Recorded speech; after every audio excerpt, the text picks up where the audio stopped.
So it happened about 15 years ago when my grandfather passed away, and I had to attend his cremation and elaborate Hindu ceremonies.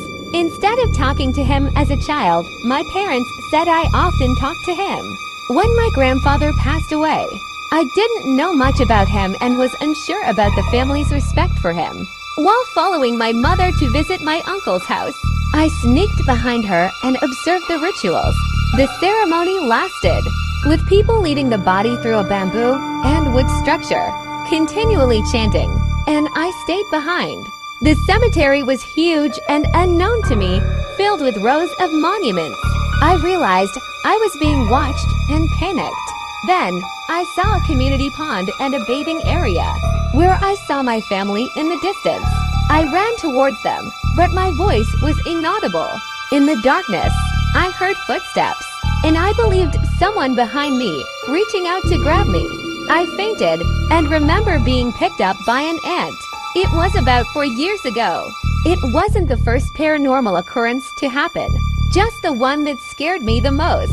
One night, my 2.5-year-old son woke my husband and I up when he crawled into our bed. I couldn't fall back asleep, so I decided to work on a project in my craft room. I was in there for about 45 minutes when the small monitor to the nanny cam started rapidly flickering on and off.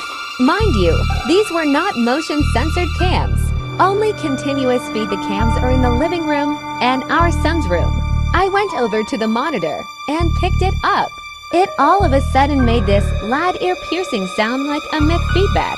It startled me and I dropped the monitor face down.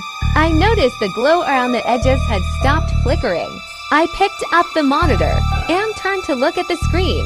I saw my son standing as still as a statue in the middle of the living room staring at the wall. I started for the door with the monitor still in my hand.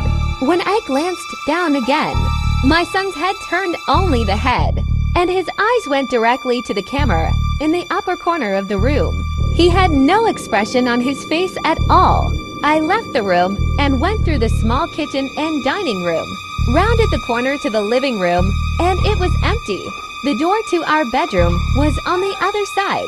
I went in there, and my son was sound asleep in the same position he was in when I left. My husband looked up from his e-reader.